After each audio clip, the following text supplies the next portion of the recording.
In the movie 2611, the question that is often asked by the audience, by the people in the hotel is, what happened since that evening when the attack happened, and why did the National Security Guard, which was stationed then and only in Delhi, take so much time to reach Mumbai?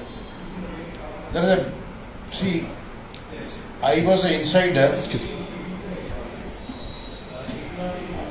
So I am an insider,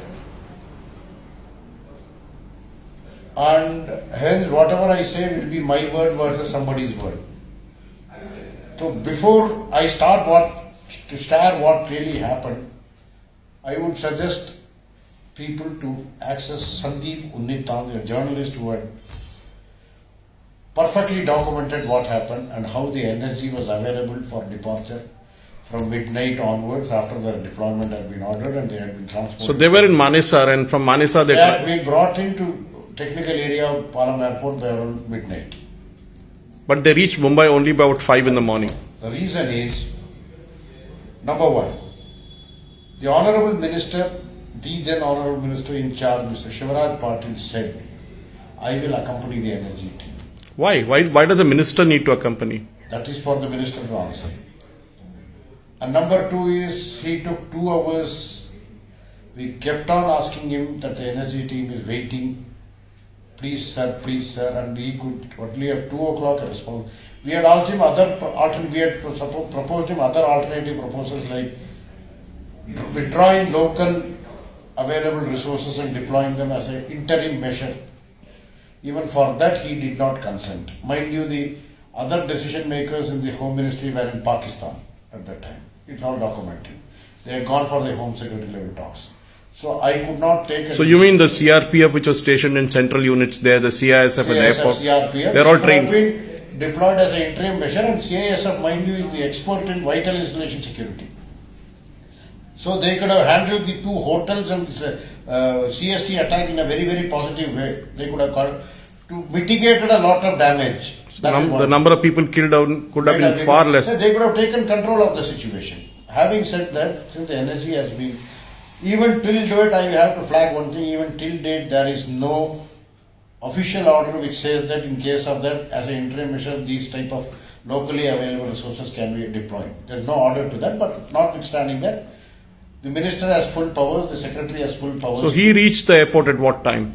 It was around 2:20 he reached the airport. Shivraj Patil. And for more than 2 hours, the NSG boys were waiting in the aircraft, and in a cold night, waiting in the aircraft and sitting in a position. So you were at the control room in the Ministry of Home Affairs? I was at control. See, I want to flag one more thing about it. NSG's core competence is about agility. If before going on a ops, if you are asked to wait in the aircraft, in an ideal aircraft for 2 hours, it stiffens their movement, their limbs and all that. So that agility can also be a little impaired. That is a different matter. Even after landing in Mumbai, Shivraj Patil expected proper official protocol which further delayed the NSG by another half an hour. So that is the reason it took almost 3 hours. Even what would have been a 2-hour flight from Delhi to Mumbai took almost something like 5 hours. 5 hours, and that is the reason why. And this was a war. So every minute we were ceding to the terrorists.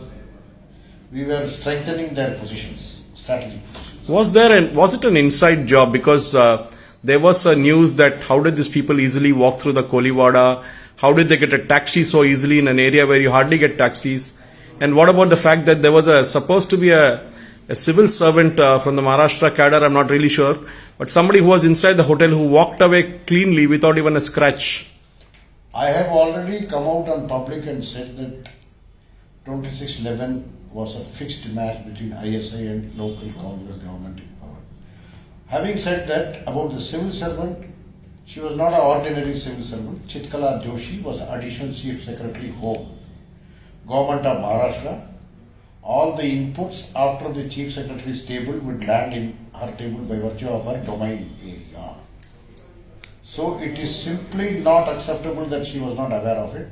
She was very much aware of the possibilities of attack, of vital installation located in coastal areas, etc. So there is no question of her being oblivious of the information. She had the intelligence inputs right after the chief secretary level, she would have it on her table. So to that extent, it can be very safely concluded that she had the information. What was she doing? Her presence in the She was in the Hotel- Taj. She was in Hotel Taj. is certainly there's a question mark about it. The bigger question mark is how did she come? How did she leave the Taj Hotel unhurt? Is the bigger question mark. So these are all questions which the nation begs for an answer. It has not come the last 11 years. So suppose Kasab was not captured. What would have been the narrative? Because we did see Digvijay Singh saying that this was an RSS conspiracy. RSS Ki Sajish was a book which was already in print during 2008 when this was concurrently happened. So that is also gives credence to the theory because the release of the book was deferred by 2 years. It is by Amish Barni or Anish Barni. It was deferred by 2 years, but it was already available. That's for the inputs available at that extent time. In December 2008 or 2009, we had some inputs that the book is already in the book. The new minister who had taken over after the 26/11 attack was also aware of the availability of the book. But So more- there was an attempt to kidnap you and trade you off with Kasab. Yes. I heard something like that. Is it true? It is true, and there is a report of the Delhi police which I have placed in the book also, a copy of which is book. And interestingly, if you see that report of the Delhi police, it looked like a doctored report because first thing is when a report from the Home Ministry is saying that our officer has been chased and these type of violent attempts have been made on his when he was driving in the street, the Delhi police did not register an FIR. That should have been done. There was no FIR registered. Secondly, if you read the report which the Delhi police furnished on the event incident, it is very clear that the police post where I approached for help was practically empty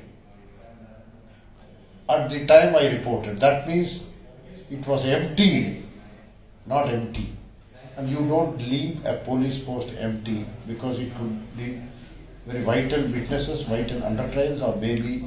So in a sense, if you look back right now and say, do you feel there should be an inquiry into the entire thing by somebody at a very senior level, at a bureaucratic, maybe a judicial level into 26/11? A retired judge certainly, or a judicial level inquiry, she is certainly required to get much more because Ajmal Kasab has been hanged and he was caught alive, he has been hanged. But having said that, I'll take you back to one more thing. On the 11th December 2008, see, after the 26/11 attack, the first time the parliament was convened was on 10th December 2008. First day of the parliament, as normal as the practice is, intercession period, whomsoever has passed away, the house is adjourned after obituary references to them. So 11th December 2008 was the first effective day of the session. Chidambaram gives a suo motu statement in which he says, Indian Navy was, it is available on public domain, Indian Navy had, the intelligence was shared with Indian Navy and Principal Director Intelligence Indian Navy and Coast Guard. More importantly, they had sighted the ship on 23rd of November in something like that in Pakistani international waters. This is something that was often said. The Coast Guard had spotted it, but it let the boat go. Is it true? I will just complete that. Later on, there was no further Chidambaram statement. I am now sticking to purely to Chidambaram statement. Since further intelligence was not available, the Indian Navy or Coast Guard, both of them were single sister units. They abandoned the surveillance or something like that. So basically, they facilitated the entire entry of this terrorist into I India. will not say like that. I will put it this way. No security agency in the country anywhere in the world, having spotted a hostile element would never abandon a surveillance. So They why? will escalate it. There is one chance. If they have been asked to redeploy, look the other way. They have been redeployed also. That's my question. So that means somebody in the government wanted these terrorists to enter Mumbai. Would you say it that way? we can always draw the logical conclusion will be only that. Based on the facts available on record, including P. Chidambaram's statement, the logical conclusion is that somebody very high in the government wanted to enter the. Mr. Mani, thank you very much. I'm sure that your statements earlier made in the media and with this interview will surely provoke the government, especially after this movie, Hotel Mumbai was released. A lot of people have this question about how and whys of the attack on 26/11. I'm sure that we will see a very serious inquiry into the role of Shivraj Patil, into the role of the Indian Coast Guard in letting that particular boat go, in terms of the bureaucrats involved in the entire I thing. want to flag one thing here. When there was no political intervention, 31st December 2014, when an attempt was made through the same coastal route by the same Pakistani groups, the Indian Coast Guard simply averted it. They simply repulsed the attack. That means it could have happened again. Eh? The attack could have happened again. Pakistan could have done something. No. The security guards could repel the attack. They have the capacity. Political intervention stopped in 2008, but there was no political intervention in 2014. So 2014 was when Mr. Modi was in power. 31st December 2014. I am not making any political statement about it. There are two instances of two eras. So one was the UP era and one was the NDA era. So that anybody can draw political conclusions on this. If 31st December they were well versed to repel an attack, 2008 also they were. But some intervention, some political interventions happened, maybe, or some high level intervention happened, and so they were allowed to come into the Mumbai. That is some assumptions of it. Thank you, sir. Thank you very much for sharing these thoughts with us. I'm sure we'll have a lot more topics to discuss in the days to come. Right, thank This you is very Suresh Kochatal signing off with Mr. RVS Mani here in Hyderabad.